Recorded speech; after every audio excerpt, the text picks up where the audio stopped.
A nombre del Instituto Jalisciense de Tecnologías de la Información, IJALTI, les damos la más cordial bienvenida a este webinar que es coordinado en esta ocasión en colaboración con nuestro aliado estratégico Cuesta Campos. En este webinar, como les anunciamos, pues se explicará y se resolverán las dudas de todos ustedes sobre las modificaciones recientes que se aprobaron recientemente a la Ley Federal del Trabajo con respecto específicamente al teletrabajo y al outsourcing. Entonces, antes de empezar, les quiero dar unos pequeños avisos. Nada más les pedimos a todos los participantes que por favor mantengan cerrados sus micrófonos para no generar distracciones. Si tienen preguntas, la mecánica, como en otras ocasiones, es invitarlos a que las escriban en el chat para ser respondidas al final de la presentación. Vamos a dejar un tiempo para este fin. Y por supuesto, pues les pedimos a todos tener respeto y mantener una actitud positiva para lo largo de toda la sesión. Ya entrando un poquito más en materia, solo para los que no conozcan a IJALTI, les comento brevemente que somos una organización sin fines de lucro, cuyo principal objetivo es fomentar e impulsar el uso, aprovechamiento y desarrollo de las tecnologías de la información y telecomunicaciones, así como el crecimiento del sector. Aprovechando que está aquí con nosotros, quiero cederle la palabra para un mensaje muy breve a nuestro director general, Luis Alberto García. Adelante, Luis, ¿sí estás por ahí? Sí, ¿cómo están? Buenas tardes. Primero que nada, agradecerles a nombre de IJALTI el tiempo que se dan para esta plática. Y como comenta Alejandro, somos una organización sin fines de lucro que lo que busca es impulsar el sector de las tecnologías de la información. Pero como seguramente les ha tocado ver en los últimos tiempos, pues cada vez las tecnologías de la información están abarcando diferentes rubros y diferentes campos, pues debido precisamente, ¿no?, a la pandemia y a cómo ha surgido esta necesidad de que cada vez podamos trabajar más a distancia con herramientas adecuadas. Pero también en este caso es súper importante para todos nosotros esta parte de cambios en las leyes, en particular estas dos pues, ramas que están ahorita siendo precisamente afectadas por la parte de la pandemia, que es el teletrabajo y el outsourcing. Ambas son importantísimas en nuestro sector y obviamente en toda la industria. Y por eso invitamos a la firma Cuesta Campos a que nos ayude, en especial a este especialista, el abogado Gerardo Valencia, el cual tiene amplia experiencia en este campo, y pues obviamente ahorita poder visualizar un poquito hacia dónde van estas obligaciones, hacia dónde van estos cambios, y estar preparados, ¿no?, tanto en la parte patronal como en la parte laboral, y pues estar atentos a cómo vamos a tener que cumplir con la reglamentación, y en un momento dado, pues las acciones que podemos tomar, ¿no?, para el bien de nuestras empresas y de nuestros trabajadores. Así que, adelante, Alex, muchas gracias por el tiempo. Un servidor es Luis Alberto García, director general del IJALTI. Perfecto, muchas gracias, Luis. Pues ahora sí vamos a pasar a la presentación de Gerardo Valencia, que les comento una breve sinopsis de su biografía, muy breve. Él es asociado principal de Derecho Laboral en Cuesta Campos, es licenciado en Derecho por la Universidad de Guadalajara y maestro en Derecho Corporativo y Negocios Internacionales por la Universidad del Valle de México. Es capacitador certificado por la Secretaría del Trabajo y Previsión Social para planes de cumplimiento en normas de seguridad e higiene. Gerardo cuenta con más de 18 años de experiencia en Derecho Laboral y Seguridad Social, donde se ha especializado en brindar asesoría a importantes empresas multinacionales y locales, desde aspectos claves en planeación estratégica hasta el cumplimiento de normativas aplicadas a cada giro comercial. Entonces, pues sin más preámbulo, los dejo en manos de Gerardo Valencia para la exposición principal. Muchas gracias y adelante, Gerardo. Muchas gracias por la invitación.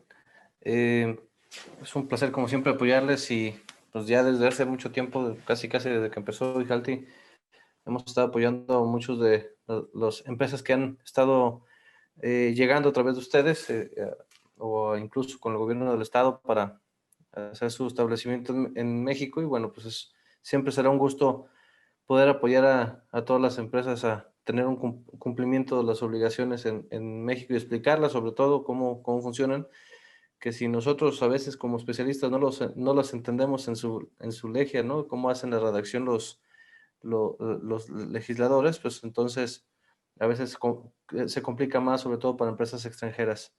Entonces, platicando un poco de cómo surge esta reforma, se encuentra pues obviamente a raíz de la cuestión de la pandemia, donde vemos que muchas de las actividades en alguna clase de empresas o industrias, como perfectamente es la de industrias de la tecnología, que particularmente participan mucho con IJALTI, así como corporativos, incluso firmas contables, abogados, muchísimas empresas que hacen o que entienden a través de esta pandemia que llevar a sus empleados a sus domicilios podría ayudar y abonar no solamente a mantenerlos bajo un tema de salud y seguridad para evitar contagios,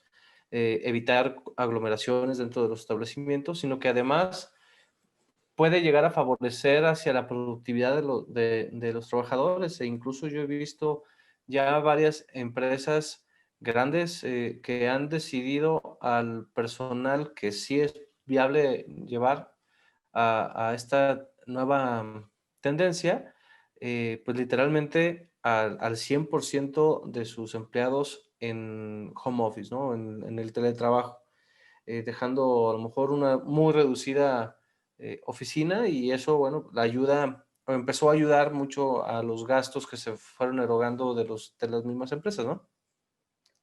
El gobierno entiende cuál es la particularidad sobre esta situación, hacen una evaluación en la Secretaría del Trabajo y se propone una reforma que pues, se movió bastante rápida, donde el 11 de enero se hace la publicación y se hace coercible al día siguiente de su publicación, el 12, y modifican ciertos artículos de la Ley Federal del Trabajo, en donde lo primordial que busca la reforma es proteger los derechos de todos los trabajadores que se encuentran bajo esta modalidad. ¿Qué entiende o qué se entiende en la Ley Federal del Trabajo ahora por teletrabajo? Este capítulo antes hablaba de trabajo a domicilio, que era aquel que en su momento, cuando fue ingresado a la Ley Federal del Trabajo, trataba un poco más sobre talleres como para transformación en temas de zapatos, en temas de joyerías, que en algunas ocasiones las empresas que tenían este tipo de actividades, pues a sus empleados les daban estas asignaciones, herramientas de trabajo, que obviamente que fueron cayendo en desuso por las diferentes formas de la industria, y ahora utilizan este capítulo para hacer esta precisa definición, en donde pues, lo primero es que se entiende por teletrabajo tal cual la actividad que desarrolla un empleado a través de una contraprestación en dinero en un lugar distinto al establecimiento del centro de trabajo, ¿no? O sea, de las oficinas principales o donde normalmente hacían sus actividades, el domicilio fiscal. Entonces, esto se hace a través de un domicilio totalmente separado mediante las tecnologías de la información y comunicación, para que a través de estas tecnologías se tenga el contacto, vigilancia y verificación de rendimiento con el empleado, ¿no? Entonces, de esta forma, cuando un trabajador emplea más del 40%, y eso es muy importante, que es una pregunta muy recurrente que hemos tenido, cuando es más del 40%, entonces caemos en esta definición, y entonces las obligaciones como empresa inician a surtir efectos. Si no se va a pasar de este 40%, no estaríamos en esta definición y tendríamos nuevas obligaciones.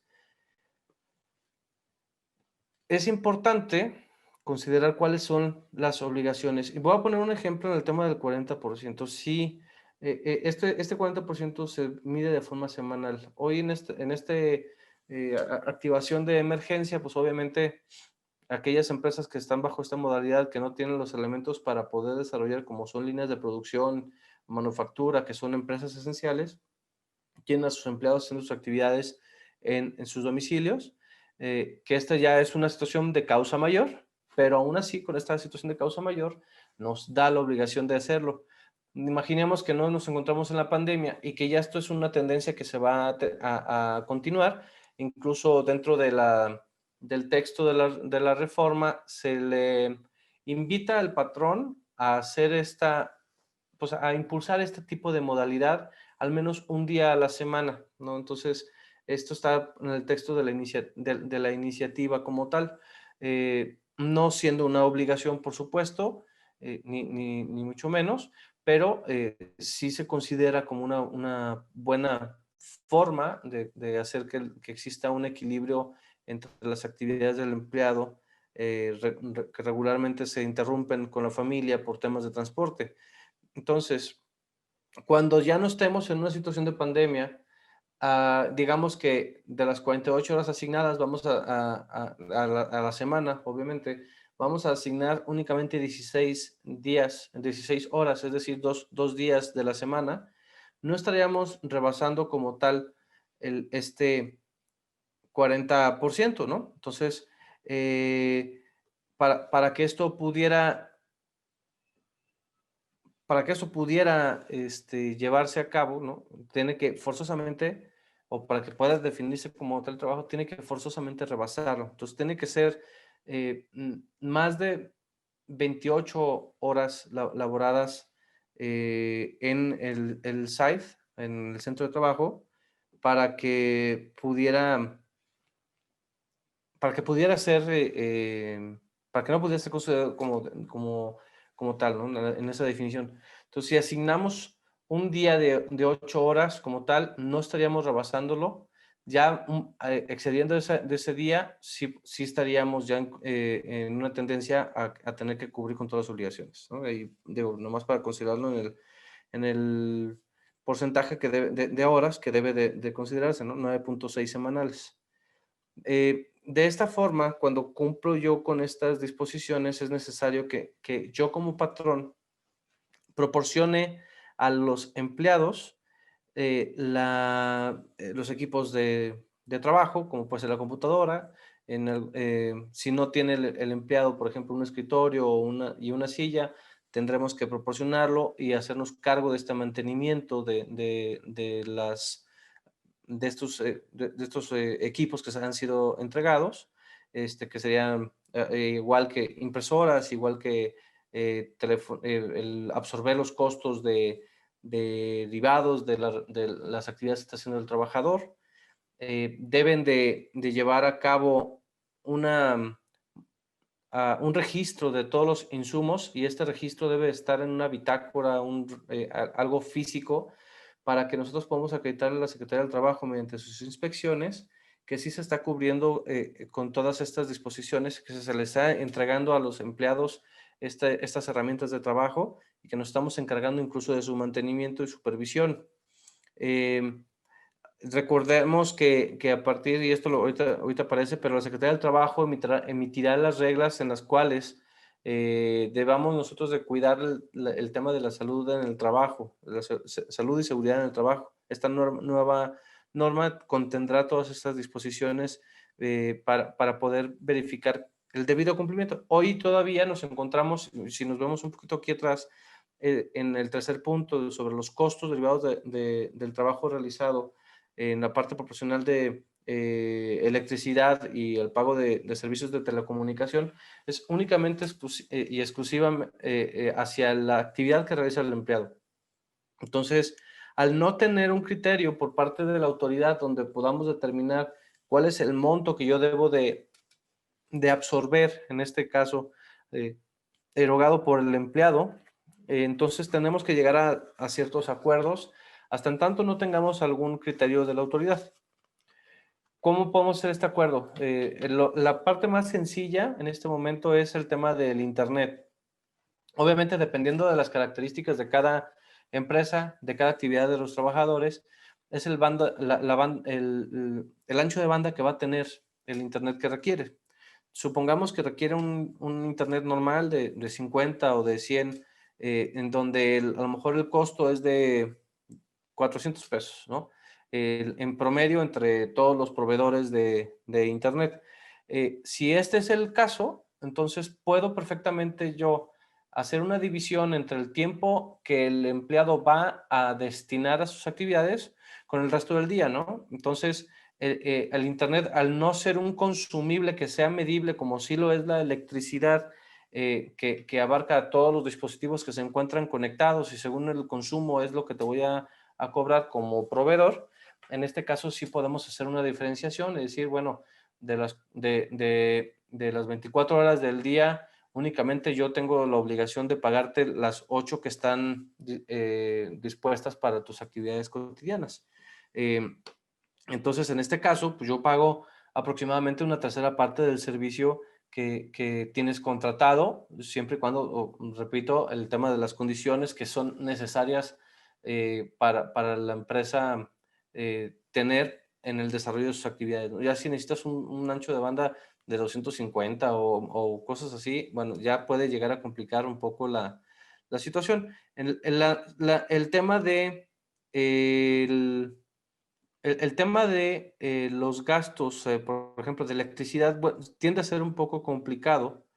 Eh, ¿Por qué? Porque el empleado obviamente cuenta con un refrigerador, horno de microondas, televisiones, se encuentran en homeschooling todos sus hijos, entonces están 3 computadoras prendidas al mismo tiempo.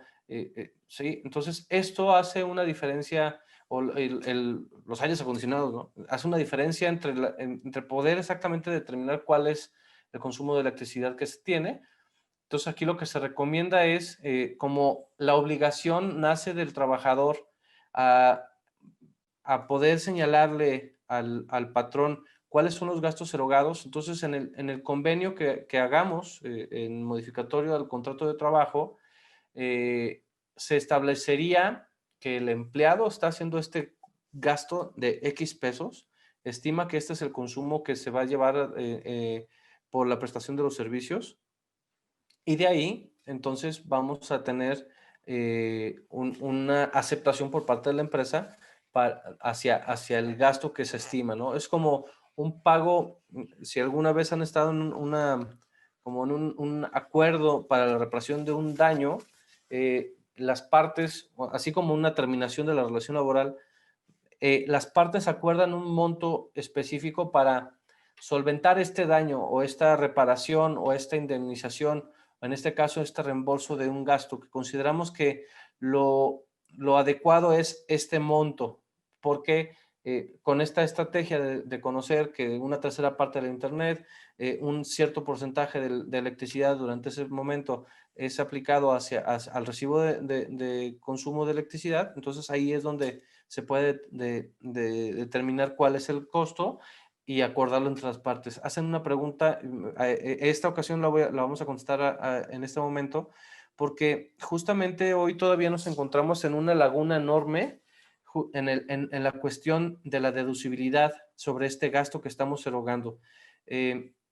No nos hace ninguna referencia la Ley Federal del Trabajo, como prácticamente en ninguna disposición fiscal lo hace la Ley Federal del Trabajo, todo se hace a través del Código Fiscal o misceláneas que la Secretaría de Hacienda va emitiendo.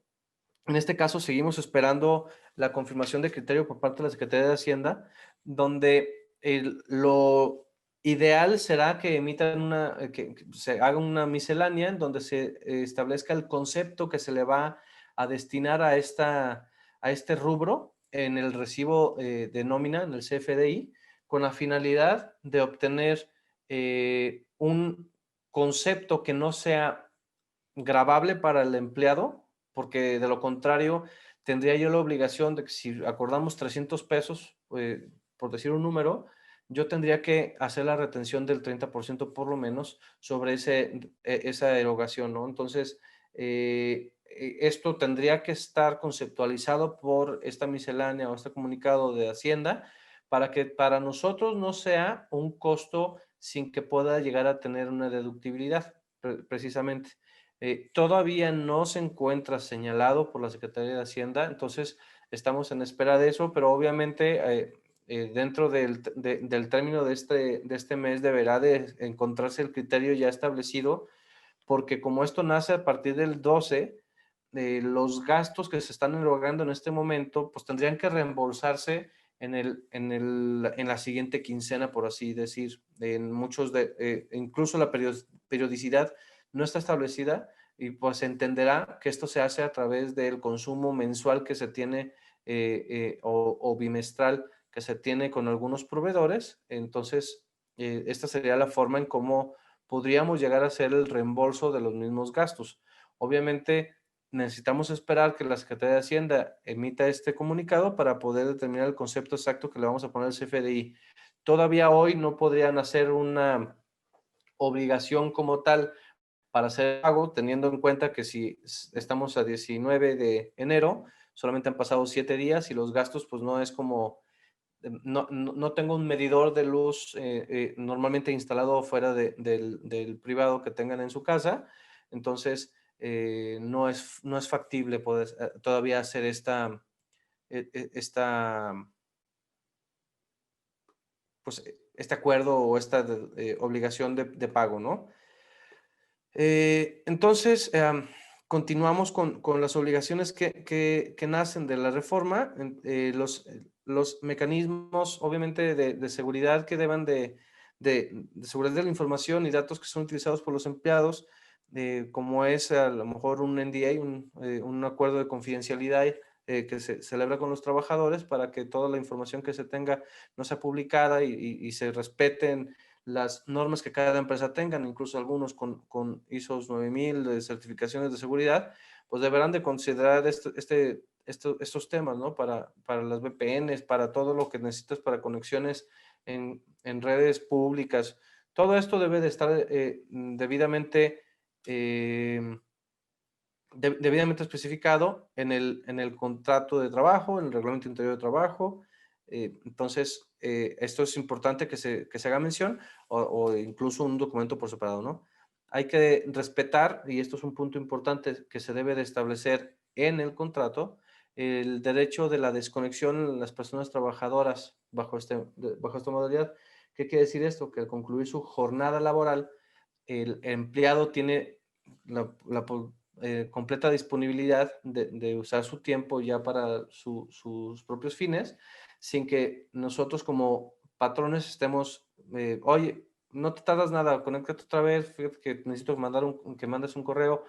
Esto, el derecho de la desconexión pues, no permite que tengas este tipo de comportamientos, al igual que los mecanismos para poder determinar si se encuentra trabajando el trabajador, como son las videocámaras, micrófonos. Esto solamente se da cuando es esencial para la actividad, es decir, por ejemplo, en este momento, ¿no? Que está prendida la cámara, pues ahí es cuando es necesaria tener el micrófono abierto, igual que el video, pero no que sea como una actividad recurrente de que la obligación sea mantener la cámara activa para saber que está sentado ahí 8 horas, ¿no? Eso no es el concepto que se está manejando en esta reforma.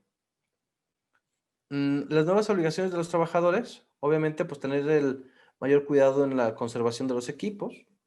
Obviamente, cuando se hace una consignación a alguien en depósito de un bien, este tiene su obligación de resguardarlo bajo su más estricto cuidado. Entonces, obviamente, el deterioro normal pues, no pasaría a mayores, pero su extravío o alguna avería que considere imprudencial, sí puede ser cargado al empleado, ¿no? Entonces es bien importante pues, que tengan ustedes una consignación de equipo para que podamos tener esta documentación de que sí se encontraba bajo su resguardo, ¿no? Y los costos, como les decía, del uso cotidiano de electricidad y telefonía y internet y demás, deben de ser debidamente informados. Esto se hace, como les digo, a través del contrato, posiblemente ahí lo podemos acordar. Bueno, así se recomienda. Temas en cuestiones de atender y utilizar los sistemas de mecanismos de supervisión y verificación de cumplimientos de metas con sus KPIs correspondientes, así como las medidas correspondientes a las políticas que se puedan llegar incluir. ¿Qué obligaciones hoy tengo todavía bajo esta reforma que hacer de forma inmediata si voy a tener el teletrabajo? Hoy, por ejemplo, la pregunta que hace Jorge Valadez, ¿no? Justamente es sobre este punto. Hoy no tengo que hacer una modificación al contrato de trabajo porque el contrato de trabajo como tal únicamente aplicará para aquellos que sí se encuentren bajo una modalidad de teletrabajo, que no sea consecuencia de una causa de fuerza mayor, ¿vale? Si en este momento tenemos y vamos a estar 15 días bajo este esquema esperando que esto no vuelva a suceder y tengamos cumplimiento de la sana distancia y demás, entonces ya no se necesita volver a la casa, entonces no necesito hacer esta modificación.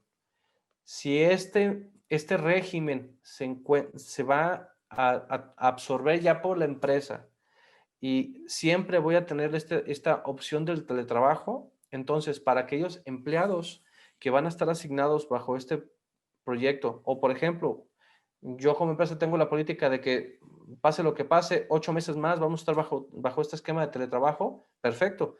En ese caso, sí haríamos un adendum al contrato individual de trabajo, o si ya voy a contratar a alguien bajo esta modalidad, hago un contrato individual de trabajo con este precepto específico en el subclausulado, y de ahí ya pongo todos los nuevos requisitos, que es la naturaleza y características del trabajo a desarrollar, cuáles son los equipos que te voy a entregar, la descripción y el monto del pago del salario y cómo te lo voy a pagar, mecanismos de contacto, supervisión, a quién tienes que informar, bajo qué medios tienes que informar, si vamos a comunicarnos a través de Zoom, de Webex, de Teams, todo esto, ¿no? Entonces, este es el punto focal sobre determinar si necesito hacer una modificación o no. En obviedad, el tema de la consignación del equipo y la responsiva del mismo, pues sí se les recomienda hacerla, ¿no?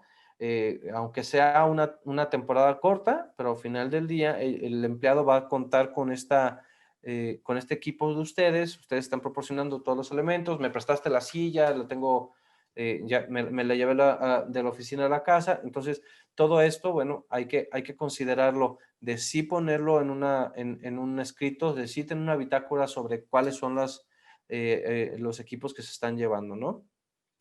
El derecho de la reversibilidad, que quiere decir que en cualquier momento, tanto el trabajador puede decirle al patrón, oye, la verdad es que no me siento cómodo trabajando en casa, escucho el martillo del vecino, la señora de al lado tiene 40 perros y no me dejan trabajar, o se escuchan las conferencias cuando estoy hablando, eh, entre los niños, el homeschooling, no me puedo concentrar, no puedo trabajar, entonces yo te pido que me acepten de regreso en el centro de trabajo. Esto es posible hacerlo, al igual que el patrón, llegar y señalarles que es necesario que regresen a sus actividades normales. Esto sí hay que establecerlo en el contrato de trabajo o en el adendum cuando se llegue a este acuerdo. Ojo, sí se tiene la obligación de hacer el pago, Celia. Voy a tratar de ir viendo las preguntas también. Nos vamos al final a hacer un resumen de esas, pero sí hay que hacer el pago, aún y cuando no tengamos una miscelánea, pues lo ideal sí es hacerle este reembolso a los trabajadores a través de un concepto tal cual de gasto, y ya después tendremos que definirlo, porque la obligación no existe.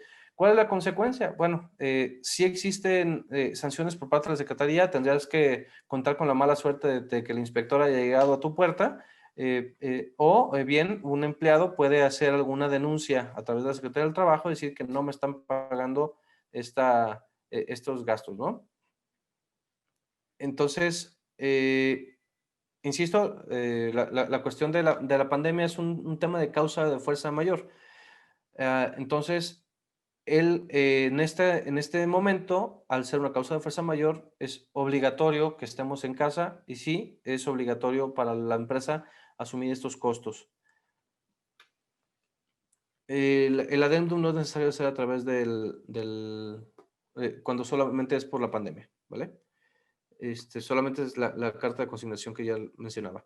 Entonces, la supervisión de los trabajadores, como les decía, únicamente se pueden utilizar los medios, como es el del video, para que, o sea, de forma extraordinaria, se puedan utilizar esos medios de vigilancia.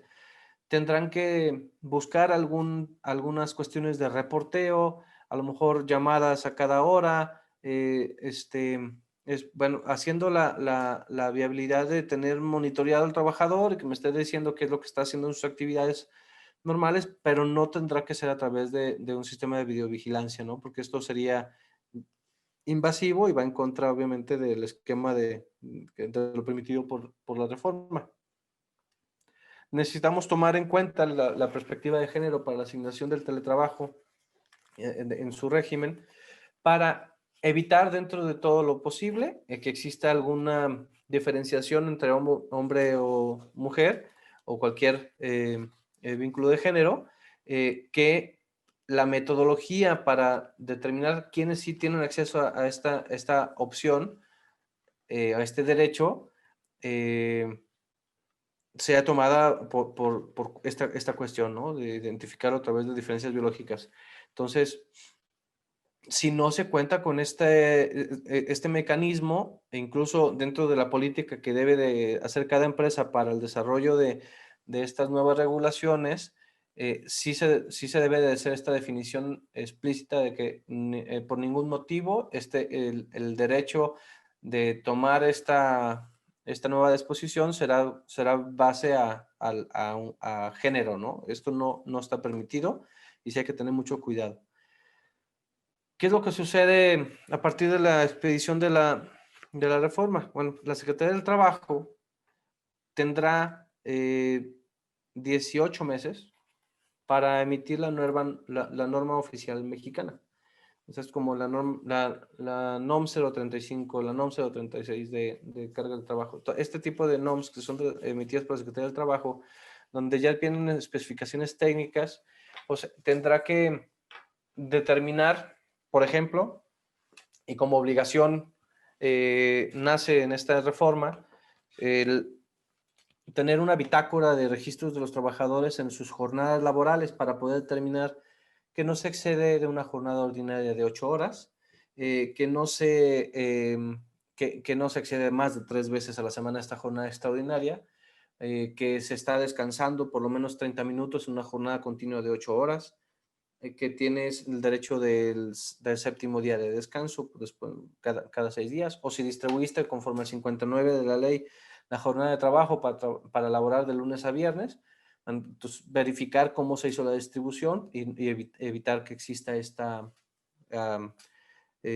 abuso por parte del patrón, o incluso en beneficio de la empresa para tener nosotros una forma de defensa y decir que el empleado no laboró jornada extraordinaria. Se tendrá que encontrar un método que puede ser electrónico, pero que estará forzosamente necesario aprobado por la Secretaría del Trabajo, o bien hacerlo a través de las bitácoras foliadas debidamente, certificadas por la Secretaría del Trabajo, en donde se tenga en cuenta la aceptación del trabajador de forma semanal o de forma quincenal o de forma mensual, conforme vaya a emitir la norma oficial, este registro. Hoy sí se les recomienda que tengan en cuenta este punto porque si tienen la mala suerte de que un inspector los visita y se encuentran bajo esta modalidad, les va a pedir que muestren cómo se están cerciorando de que solamente trabajen 8 horas y él pueda determinar estos otros puntos de los puntos de descanso, horas extras y días festivos, bla, bla, bla, y evitar con esto una sanción. De no contar con esto, sí es posible que nos vayan a sancionar. Y no es nada más la sanción de no contar con un registro. Como cualquier empresa, hoy, si no cuentas con un registro adecuado de asistencia, vas a tener por lo menos entre 4 y 5 multas. Una, obviamente, porque no puedes acreditar horas extras, porque no puedes acreditar la media hora de descanso, porque no puedes acreditar que no se hizo más de 3 veces a la semana, porque no puedes acreditar el séptimo día, la distribución de la jornada. esto se multiplica por cada empleado y esto se multiplica entre 250 y 5,000 UMA. Entonces, sí se vuelve un producto muy costoso si no lo tenemos, ¿va? En esta norma también se va a determinar la forma en cómo vamos a registrar el contrato de trabajo, cómo vamos a tener el registro de los productos e insumos que serán entregados a los trabajadores.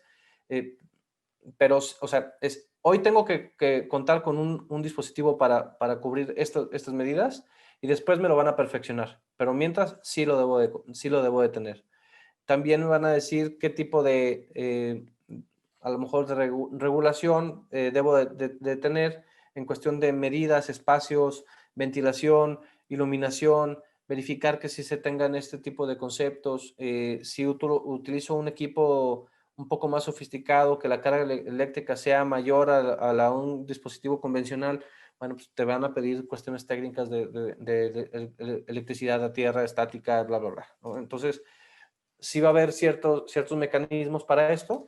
Si bien el periodo máximo es de 18 meses, esperamos nosotros, bueno, por lo menos la Secretaría del Trabajo ha estado comunicando que esto va a salir en menor tiempo, pero obviamente se necesitan mayores mecanismos para hacer estas evaluaciones sobre qué fórmulas se utilizarán en algunos momentos, ¿no? Así como hoy tienes la norma 36 para determinar las cargas de trabajo, las cuestiones ergonómicas en tus sillas y esto, que debes de estar visualizando en este momento, bueno, algo relacionado hará la nueva norma, suponemos la 37, respecto a este teletrabajo. Este es lo que les menciono. El incumplimiento de al no contar con el contrato, con los registros de lo que hemos estado platicando, es por cada violación una multa de entre 50 y 5,000, que es equivalente a estos cantidades en pesos, de 4,400 a 448,000 pesos, para aquellas empresas que no lo hacen. Y esto sí se podría llegar a multiplicar por cada trabajador afectado, porque así lo dispone la ley. Entonces nos vamos a como un resumen de cuáles son hoy las obligaciones que contamos. El contrato individual de trabajo que platicábamos con todas las disposiciones que se deben de implementar, ¿no? En qué domicilio lo vas a realizar, la jornada, la definición de actividades, a quién le vas a reportar, quién es el supervisor, el método en el cual vas a estar mandando tus reportes, todo esto. En su caso, el adendum al contrato individual de trabajos, no quiero cambiar todo mi contrato, no es necesario cambiarlo. Se hace un adendum al contrato individual si vamos a estar bajo este régimen. Si solamente es una situación por causa de fuerza mayor, no necesito, como en el contrato, la aceptación expresa del empleado. Esto se da por la simple circunstancia de encontrarnos en una pandemia. Entonces, no necesito el consentimiento del empleado, se manda por orden de gobierno. Se debe contemplar el reglamento, la modificación al reglamento interior de trabajo. La reforma habla de que si no cuento yo como empresa con un contrato de trabajo, un contrato colectivo de trabajo, que en la mayoría, hablando de un 90% de las empresas en México, tienen un contrato colectivo de trabajo, sí, pero la mayoría es de protección y se encuentran en esta transición para el cumplimiento de las nuevas disposiciones y que exista la representatividad, todo esto de que es diferente tema, pero bueno, que vale la pena mencionar. Si no cuentan con un sindicato activo, mejor ni siquiera hagan la modificación al contrato de trabajo. Váyanse directamente al reglamento interior, porque no va a estar aprobado por un comité. Hay que hacer muchas estructuras para poder hacer una modificación en los siguientes años. Que ya una vez que esté implementada la nueva normativa, ya nos llegó a nosotros la reforma a la Ley Federal del Trabajo o el nuevo sistema de justicia laboral. Entonces ya no van a poder hacer una modificación tan fácil al contrato colectivo de trabajo. Entonces nos vamos al reglamento, que en el reglamento interior forma un comité, inserto este capítulo, lo aprobamos a través de este comité mixto, esta comisión mixta entre empleados y trabajadores, y lo presentamos ante la Junta de Conciliación o ante el Centro Federal de Conciliación y Registros Laborales, que es la nueva autoridad, y con esto doy cumplimiento. tenemos que hacer... ups, no, disculpa. Déjame mover el chat. Celebrar con todos los empleados el convenio de confidencialidad y contar con un aviso de privacidad relacionado. Puedes ponerlo en el contrato, sí lo puedes poner en el contrato. Se recomienda que sea por separado, con la finalidad de contar con un documento que pueda utilizar yo en cortes distintas, ¿no? Una violación a la privacidad no solamente recae en una rescisión de la relación laboral, sino que también puede traer una sanción administrativa a través del INPI, o bien, hablando de propiedad intelectual, o bien un tema de daños ante tribunales del foro civil hacia un daño ocasionado a la empresa en detrimento por esta divulgación de información. Entonces, por eso se recomienda tener un documento por separado. Hay que analizar el esquema del control de registro y de asistencia, como lo platicábamos, cartas responsivas y consignación de los equipos, y el registro de los insumos que son entregados a los trabajadores. Hasta aquí, no sé si quisieran hacer una pausa y hacer alguna pregunta en específico adicional a las que ya tuvieron, sino para irnos a la cuestión de la subcontratación. Nos quedan a lo mejor 30 minutos para esto. Yo tengo una pregunta muy puntual.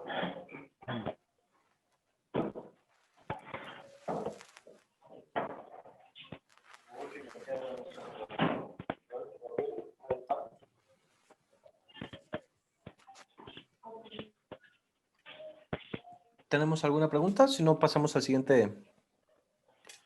Sí, yo Okay. tengo una pregunta. Dígame. A partir o sea, digamos, ¿a partir de qué momento se inicia como esta modalidad? No sé, por ejemplo, tú tienes un empleado que le da, por ejemplo, COVID, ¿no? Y forzosamente se tiene que ir a su casa y demás.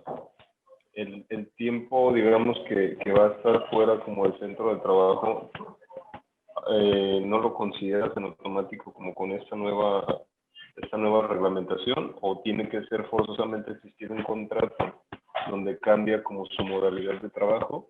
¿Y cuántas horas son el porcentaje de las horas? ¿Cuántas horas se considera ya en esa nueva modalidad? No, mira, solamente se da esta modalidad cuando el empleado va a generar alguna actividad. Es decir, el personal vulnerable que ahorita se encuentra resguardado en casa sin hacer actividad alguna, no es teletrabajo, no tengo que asumir ningún costo. Una persona que sale positivo en COVID, pues en teoría se encuentra incapacitado, ¿sí? No realiza ninguna actividad, entonces tampoco entra en una función de teletrabajo. Únicamente es para aquellas personas que sí hacen sus actividades recurrentes en un lugar distinto al centro de trabajo, mediante el uso de alguna tecnología como es el internet, mediante una computadora, teléfono, bla, bla, bla, y que el uso de su tiempo le lleva más del 40% de su jornada semanal. Ok, más del 40%. Más del 40%. Sí. Muchas gracias. No, ¿desde qué? O sea, estamos hablando de 19.2 horas, ¿no?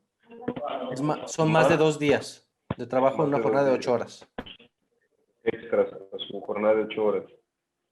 En jornada de 8 horas, digo, obviamente puedo distribuir la jornada hasta no más de 3 horas superiores a estas 8 horas, es decir, puedo irme a 10.5 horas diarias con la finalidad de que, por ejemplo, descanse el sábado, pero nada más. Pero obviamente hay que sacar el proporcional del 40% sobre la jornada habitual, ¿va? Ok, vale, entonces sí, eso no me había quedado muy claro, entonces sí son más de 8 horas diarias, entonces. No, o sea, el máximo de ley son 8 horas. Una jornada ordinaria son 8 horas.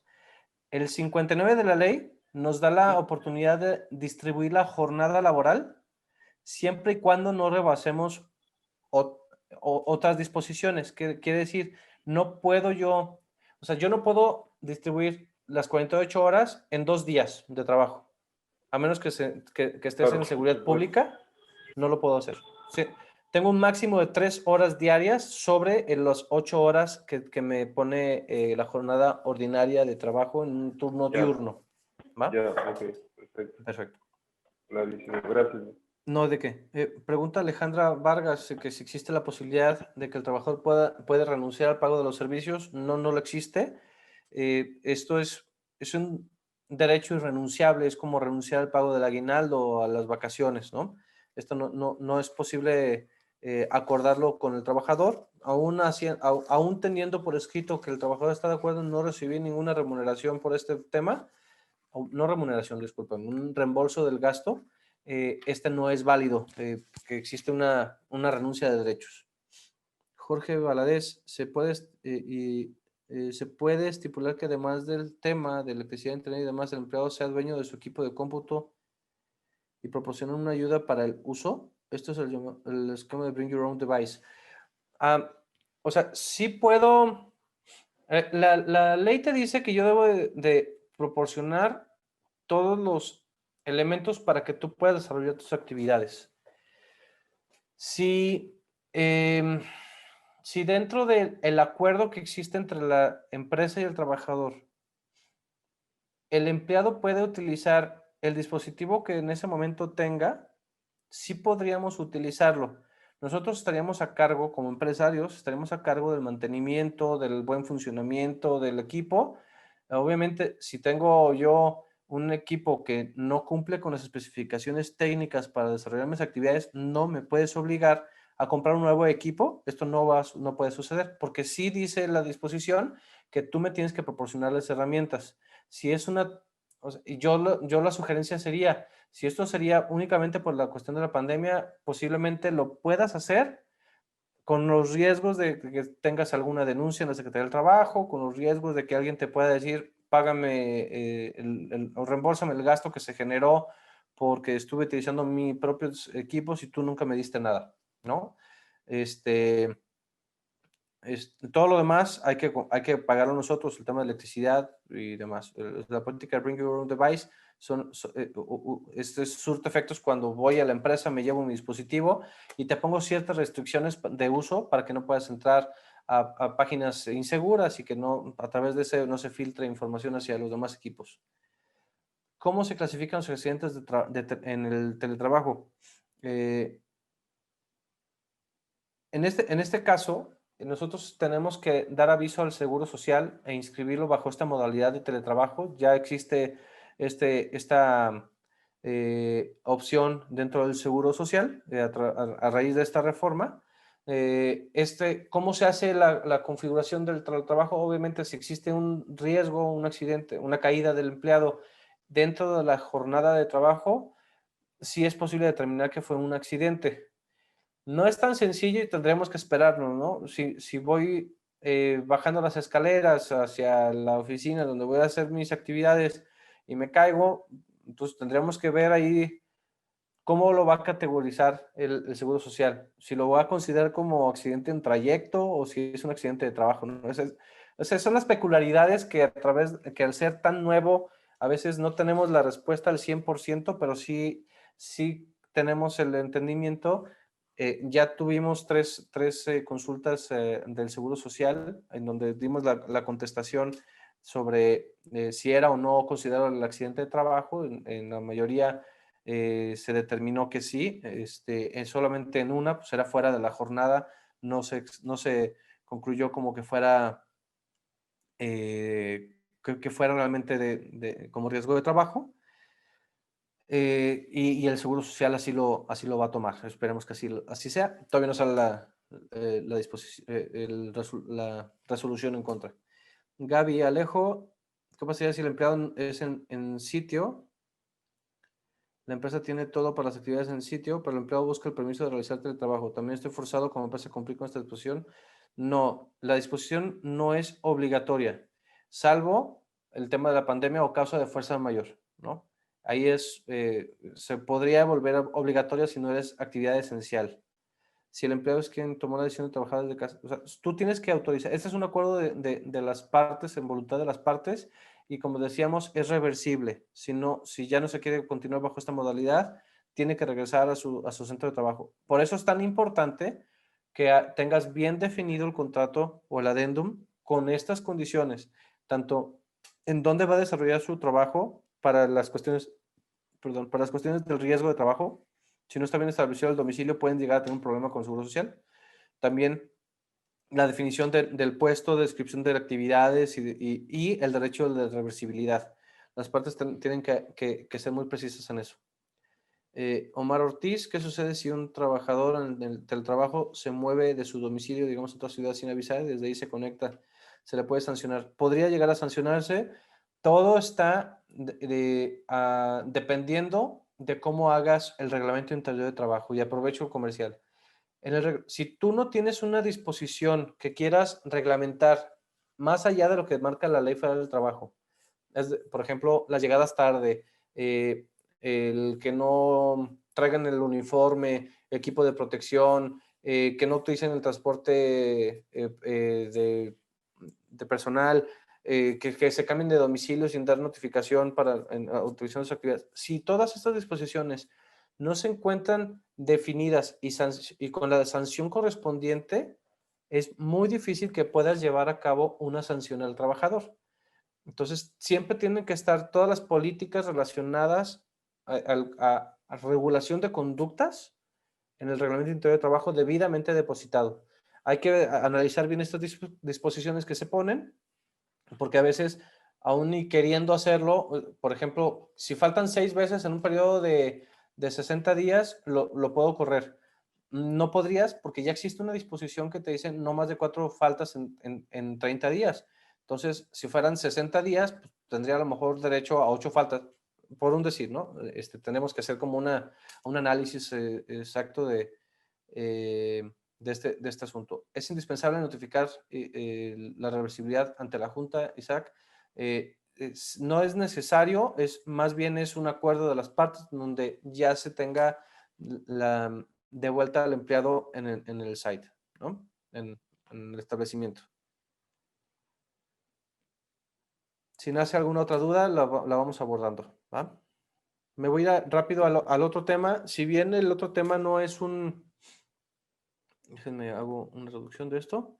Si bien el tema relacionado a la subcontratación no es algo que ya se encuentra plenamente definido, ¿por qué? Esto se hace a través de una iniciativa de ley propuesta por el titular del gobierno federal, del Ejecutivo, el presidente, y hace una solicitud expresa hacia el Senado y a los diputados de que debe de hacerse en un análisis lo más rápido posible. Existe en la Constitución esta disposición de que debe de hacerse en un periodo de inmediatez. Entonces, al no haber logrado el acuerdo con las cámaras de la industria y iniciativa privada y los empleados, ¿no? A través de sus cámaras de representantes, pospusieron esta votación hasta febrero, que sería el primero sesión ordinaria, y existen muy pocos puntos de discusión que incluso empiezan el día de mañana los debates entre las tres partes, gobierno, trabajadores y la industria, para de ahí desarrollar cuáles son las nuevas regulaciones que se van a llevar.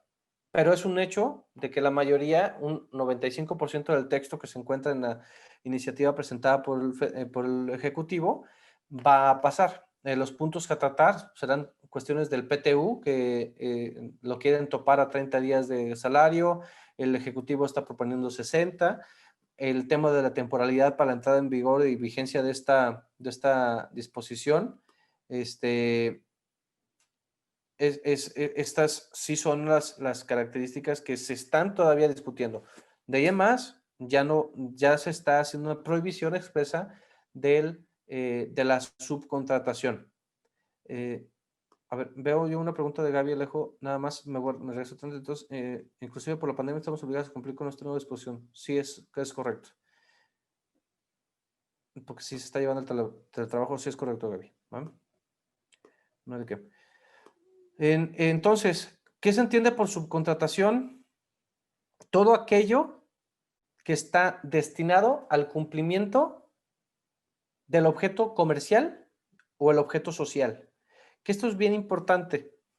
En algunas sesiones que hemos tenido con las industrias dicen, es que mi objeto social, por ejemplo, industria automotriz, para no, o la industria de IT, tienen prácticamente tanto el Tier 1, Tier 2, Tier 3, tienen prácticamente el mismo objeto social, que será la transformación y manipulación de vidrio, de metales, de cualquier objeto para el producto final, que será una autoparte. O en su caso, el desarrollo de software, creación, hardware, todo lo relacionado a la industria de la informática, consumibles, o sea, todas las empresas que se dedican al IT casi hicieron un copy-paste sobre su objeto social.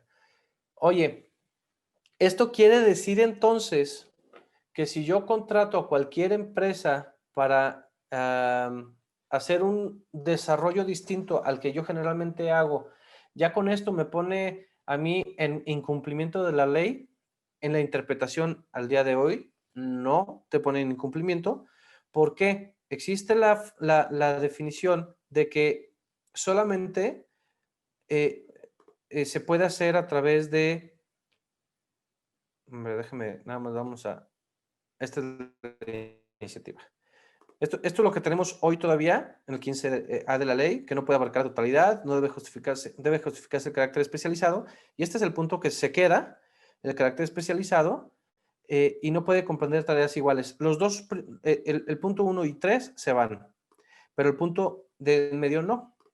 Las sanciones son las mismas, ¿no? Son de 21,000 a 422, pero lo importante es esto, ¿no? ¿Qué debe de entenderse por carácter especializado y que sí puedo yo contratar? Mi empresa se dedica al desarrollo de productos, por ejemplo, para mediciones de KPI, pero para hacer la medición del KPI yo necesito otro software que otro proveedor o que otra empresa genera, que será el de Project Management, ¿no? Entonces, yo sí puedo contratar los servicios de la empresa que se dedica al Project Management porque mi core business es el desarrollo de software distinto al Project Management, ¿no? Yo voy a ver temas asistencias, a sistemas de entregables, sistemas de distribución de cargas de trabajo, análisis pero el Project Management me va a ver el rendimiento del producto y horas invertidas hombre. Entonces es una sub especialidad que yo ni siquiera tengo un personal para esto, no vendo el servicio de eso y es algo que sí puedo llegar a necesitar, ¿no? A lo mejor y no siendo tan ingeniero y especialista en esto, puede no tener mucho sentido. Esperemos que sí lo vean ustedes bien, pero esta es la forma en cómo sí puedo yo hacer una contratación de especialización. Burdamente se puede entender más fácil cuando te dedicas a la manufactura de transformación para hacer zapatos. No puedo contratar a alguien para que me haga los zapatos. Puedo contratar a alguien para comprarle las cajas, para que se encargue de la logística de entrega a los clientes, DHL, estafeta y demás. Porque si no, imagínense, toda la cuestión de logística tendría que asumirlas yo como empresa porque tendrían una afectación al comercio. No es el objeto de esto, es al cumplimiento primordial y principal de mi core business, ¿no? Tanto objeto social como económico. A lo que sí me dedico, tenemos una firma de abogados y yo necesito un abogado penalista porque no tengo la especialidad de penal. Sí puedo contratar a alguien para ese punto en específico, porque no es mi core business, ¿verdad?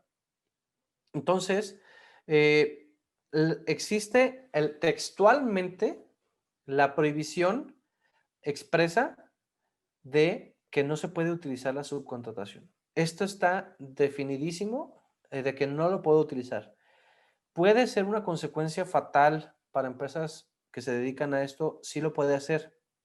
Y nos vamos a ir al punto del intermediario, ¿no? Pero lo que sí me permite es para los servicios y obras especializadas y precisamente la figura del intermediario. Entonces yo podría contratar a X empresa de servicios para el reclutamiento de personal, para la capacitación de personal, pero siempre y cuando el empleado esté directamente contratado hacia la empresa, ¿no? ¿Por qué nace la subcontratación? Porque existieron en su momento, antes de las industrias de tecnología, obviamente, existieron temas para poder hacer reducciones en el pago del reparto de utilidades, que este fue el principal objetivo del outsourcing, era ese. Luego, también desvincular a los trabajadores para evitar que el día de mañana yo tenga un funcionario queriendo embargarme por un tema de un despido injustificado, que no lo tenía yo considerado dentro de mis actividades cotidianas, o sea que no, yo no estaba esperando que me fueran a embargar y bueno, pues llegaron. Con esto por lo menos ya me enteraba que existía un procedimiento porque fueron con la agencia de contratación y a ellos fueron, les cobraron, ya la agencia fue conmigo y me dijo, oye, traemos este problema. Ok. Entonces estos fueron los principales motivos por los que el outsourcing empezó a tener un auge.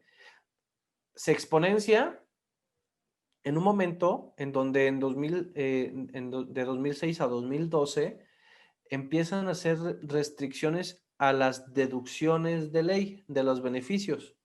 Entonces, con esta reducción en los beneficios, para la deductibilidad, pues yo meto una factura de servicio a la comercializadora y perfectamente puedo hacer deducible todo el concepto, su salario, vacaciones, premios vacacionales, aguinaldos, incidencias y demás. Entonces, con esto se exponenció y empezó a existir el segundo punto, que es la defraudación fiscal, porque empezaron a tener esta simulación de actividades.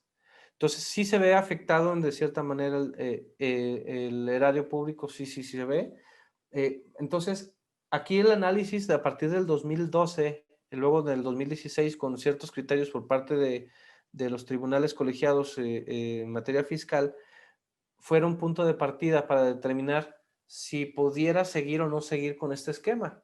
Muchas empresas decidieron en ese momento cambiar a una contratación tradicional directa, haciendo evaluaciones entre cuál era mi costo por tener a los empleados a través de una agencia de colocación, que me costaba 13, 17, 28 por ciento sobre la nómina, más el IVA, más esto, ya no me era, comparándolo con el PTU que iba a repartir, ya no era costeable con la posibilidad de que me determinaran que las facturas de ellos no iban a ser deducibles, entonces ya no iba a tener problemas con el IVA, ya iba a tener problemas con el ISR. Entonces se ven obligados a cambiar a este esquema que hoy, a través de este mecanismo de la reforma, por no contar realmente con el capital necesario y el personal necesario para la vigilancia del cumplimiento de obligaciones, pues mejor dicen, ya, que no existe el outsourcing, que sea ilegal, que se pueda determinar como y se me fue el término evasión fiscal agravada, incluso en algunos puntos como delincuencia organizada, como si fueras un cartel. Y las sanciones económicas que obviamente la Secretaría del Trabajo te puede imponer, ¿no? Que aquí las vemos en pantalla, que a través de 173,000 pesos hasta 4 millones de pesos por el uso de esta, mira, ahí está el delito de defraudación fiscal calificado. Que eso pues, se vuelve totalmente absurdo en nuestro punto de vista, porque esto nace por una imposibilidad por parte del gobierno para hacer la vigilancia adecuada del cumplimiento de obligaciones, ¿no? Entonces, pues aquí, ante esta atemorizante propuesta por parte del gobierno, pues sí se hace esta invitación a que antes de su aprobación puedan tener una evaluación por especialistas en derecho laboral y que vean si su objeto social y comercial son compatibles con sus proveedores de servicio, que se pueda tener la vigilancia del pago de las contribuciones. Incluso yo les diría, pídanle los comprobantes de los pagos de impuestos, de pagos de prestaciones, contratos, todo lo que puedan, por si en algún momento tienen esta fatal decisión de una autoridad de considerarlos a ustedes como patrones, al menos el peor de los casos en ese momento sea transferir a los empleados y pelear después temas de multas y tratar de impugnarlas, pero que no cargues con todas las obligaciones que su proveedor de servicios de personal no cumplió, porque sí existen muchas empresas que desafortunadamente se aprovecharon y tienen 150 empresas para jugar con el IVA y estarlo moviendo y luego truenan a la empresa y ya no se hizo el pago del IVA, que esa era una muy buena parte de las ganancias, ¿no? Esta es parte de las recomendaciones. Entonces, me voy a ir a las preguntas que están aquí. ¿Es posible que una empresa contrate al cuerpo administrativo? Podría ser, Jorge Bracho, sí puedes llegar a contratar a tu personal administrativo, pero tienes una razón en una parte. No es mi core business tener a un personal a mi contador, que sí lo puedo contratar externo, sí. Recursos humanos, ¿qué tan fácil es contratarlo? Bueno, pues a lo mejor con la figura del intermediario lo puedo hacer y que ellos vayan midiendo mis incidencias. De ahí más, departamentos de cobranza, podrías así rasgándole a que sí va al tema del core business. De todos los demás, y dependiendo de qué entiendas por administrativo, porque luego dicen, es que yo no tengo, por ejemplo, empleados sindicalizables. Pues no, dependiendo de cómo lo veas. Para mí, un ingeniero en sistemas que desarrollador de software para una empresa Google, pues es su operador de máquinas, ¿sabes? Entonces, dependiendo de cómo leas ese trabajador administrativo, tendríamos que analizar para ver a quién sí y a quién definitivamente no vas a poder, porque va no nada más a tu objeto social, que es el core business, sino a tu objeto comercial. En la industria de TI... Okay. Gracias. No, ¿de qué, Jorge?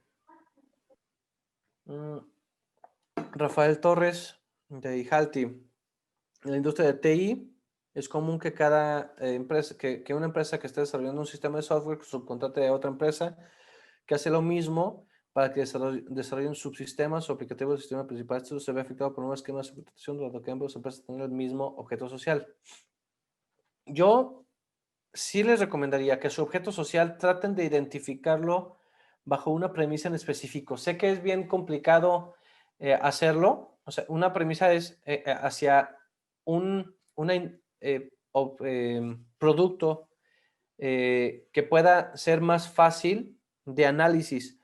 A lo mejor entre las dos empresas perfectamente pueden hacer una diferenciación de que bueno, pues es que yo hago desarrollo iOS y él hace desarrollo Android. Y para ustedes es bien fácil.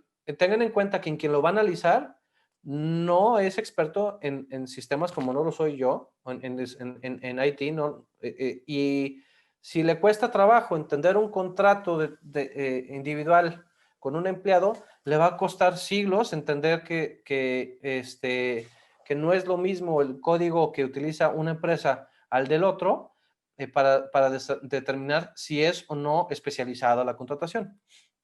Entonces, ¿qué es lo que puede hacer la diferenciación? El contrato de prestación de servicios y el producto entregable. La materialización de esas dos cosas van a hacer que no solamente el objeto social importe. Aún teniendo un objeto social similar, volvemos a lo mismo. Yo me dedico a hacer un software para project management y la otra empresa hace desarrollos de software para un producto más grande, no sé, un gobierno corporativo, y que para eso es necesario un subtema que sería el Project Management. Es como a quien contratan para administrar una obra y el diseño de la obra de construcción. Es bien fácil poder hacer esta identificación porque yo me encargo de la administración del proyecto y hay muchas empresas que así lo hacen de IT. Entonces a mí me contratas para darte un entregable de una automatización de sistema, y para esa automatización de sistema yo necesitaba al desarrollador A, B y C y D para entregar un conceptual, que era lo que vendimos. Pero esto sí podría seguirse utilizando. Obviamente hay que analizarse, hay que determinar que no se estén utilizando, o sea, que no sea una simulación, que quiere decir que la empresa que entrega o administra el proyecto no tenga ni siquiera empleados y entonces subdividió su empresa en 4 para poder hacer esta diferenciación. Te la van a encontrar, ¿no? Levantan el velo corporativo o ven cuál es la relación entre ellas, ven que siempre esta interacción se da durante todo el año, trabajaron en 8, 9, 15, 40, 50 proyectos sin tener más clientes más que ellos, entonces ahí ya no va a funcionar, pero sí es posible hacer esta separación de subcontratos con la materialización del contrato de prestación de servicios, de desarrollo y el producto a entregar. Eso va a ser la diferenciación para poder cumplirle a la Secretaría del Trabajo en su mayoría. Irma, ¿qué pasa con el insourcing? Desafortunadamente desaparece. No existe manera de que pueda subsistir el insourcing. O sea, justamente ustedes podrían omitirse ese desafortunado momento del día en donde tienes que estar escuchando la mañanera del presidente, pero por lo tardado y tediosa que es, pero es sumamente explícito en señalar que las empresas de contratación internas de las empresas, que es el insourcing, tienen que desaparecer porque no tienen una razón de ser, no tienen una justificación legal para continuar. Que de cierta manera pues se vuelve, o sea, pues la realidad, ¿no? O sea, lo que pretendes es que la actividad de la empresa sea llevada por sus operadores y que estos a su vez se les respeten todos sus derechos, que sería uno de ellos el PTU, como puede ser reconocimientos de antigüedades, la estabilidad en el empleo, muchos otros conceptos que no se dan cuando tienes la implementación del insourcing. Jorge Valadez. Rafael, soy Gerardo, no sé si, espero si la pregunta sea para mí. Tengo entendido que se deberá de pedir una autorización especial que justifique que realmente es un trabajo especializado. Sí.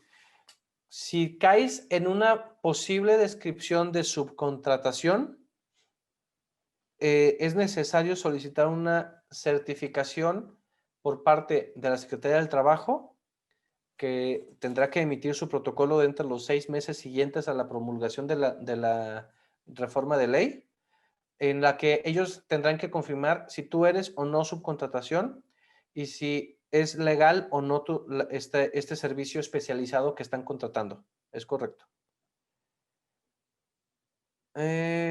Igual Jorge Valadez, tengo entendido que esto se podría resolver si el contrato se realiza como obra por encargo, donde tú tengas total control sobre el proyecto, administración del mismo. Creo que esto Rafael preguntó eso, te agradezco. Creo que ya lo resolvimos, corríjame si hay algún punto sobre esta administración de proyectos que quedara pendiente. Isaac, de nueva cuenta, operar con un headhunter, por ejemplo, para ofrecer mis servicios como agencia, es figura legal. El headhunter como tal es tal cual es la figura del intermediario que se utiliza para reclutar. Eso está perfectamente, pueden operar sin ningún problema.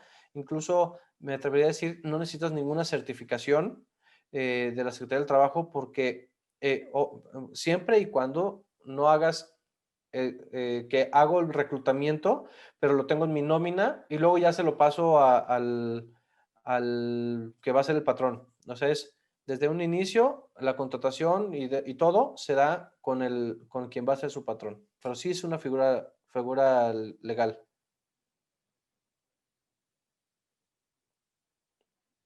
Perfecto.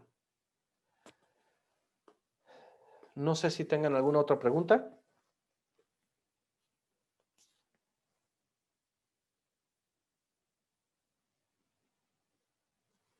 Entonces, espero que haya quedado muy claro o de plano no entendimos muchos de los puntos. No, al contrario, yo creo que muy bien, ya nos escribe Jorge, sí, excelente presentación, todo muy claro, mil gracias. De todos modos, nos están preguntando si vamos a compartir la presentación. Sí, vamos a tener con los datos que nos dieron al momento del registro, les vamos a compartir la presentación con nuestros amigos de Cuesta Campus. Y de todos modos, este video también, estamos grabando esta sesión, también la vamos a compartir en nuestros canales de YouTube. Entonces, para que quede también ahí registro, ¿no? Si la quieren revivir. Vemos ahí también están los datos de Gerardo, de Cuesta Campos. Si tienen cualquier duda posterior, pues ya saben, ahí con confianza se pueden comunicar. Y queremos pues simplemente agradecerle finalmente a Gerardo, a nuestros amigos de Cuesta Campos por este tiempo que se tomaron para hacer esta exposición bastante interesante y muy pertinente, sobre todo en el tiempo. Gracias, Gerardo. Al contrario. Y pues los invitamos a estar pendientes también en nuestros canales de IJALTI, en las redes sociales, si nos buscan como IJALTI, tal cual en Facebook, Twitter, Instagram, LinkedIn, estamos en todas las redes. Ahí continuamente estamos posteando las invitaciones a eventos de este tipo, webinars, otro tipo de iniciativas. Entonces, los invitamos a que nos sigan y continúen aquí con nosotros, ¿no? Entonces, pues sin más por el momento, les damos las gracias a todos y estamos en contacto con el siguiente evento que seguramente será muy pronto. Muchas gracias y buenas noches. Muchas gracias por la invitación. Hasta luego. Gracias. Buenas noches, gracias.